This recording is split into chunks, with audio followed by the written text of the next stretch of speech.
నాకు ఆ కూల్ డ్రింకే కావాలి. మీకు ఇష్టమైన కూల్ డ్రింక్ నెమ్మదిగా మిమ్మల్ని నాశనం చేస్తుందా? ఒక్క కూల్ డ్రింక్ తాగితే ఏమైపోతుందని అనుకుంటున్నారు కదా, ఆ ఒక్క కూల్ డ్రింక్ లోనే మీ ఆరోగ్యానికి ఎంతటి హాని జరుగుతుందో చూసేద్దాం. మీరు ఒక కూల్ డ్రింక్ తాగిన 10 నిమిషాల్లోనే మీ బ్లడ్ షుగర్ లెవెల్స్ డబల్ అవుతుంది. దీనిలో సుమారుగా 10 టీ స్పూన్స్ ఆఫ్ షుగర్ ఉంటుంది. షుగర్ వల్ల మన బ్రెయిన్లో డోపమైన్ అనే హార్మోన్ రిలీజ్ చేస్తుంది.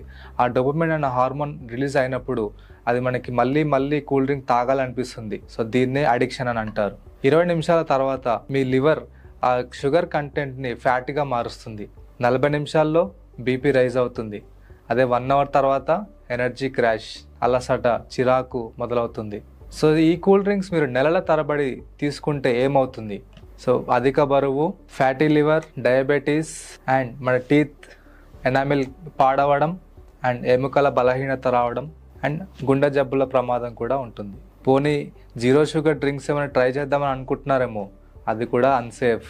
ఎందుకు అంటే ఆర్టిఫిషియల్ స్వీట్నర్స్ మన బాడీ మెటబాలిజంని కన్ఫ్యూజ్ చేస్తుంది. So it's unhealthy. మీకు ఒకవేళ ఏదైనా డ్రింక్ తాగాలనిపిస్తే కొబ్బరి నీళ్ళు, నిమ్మకాయ నీరు, బటర్ మిల్క్ వంటి వాటిని ఎంచుకోవడం and it's very good for health. మీరు ఎప్పుడైనా ఇంకొకసారి కూల్ డ్రింక్ తాగాలనిపించినప్పుడు ఒక్కసారి ఆలోచించండి. మీ ఆరోగ్యం చాలా విలువైనది. ఆరోగ్యమే నిజమైన బలం. జాగ్రత్తగా ఎంచుకోండి.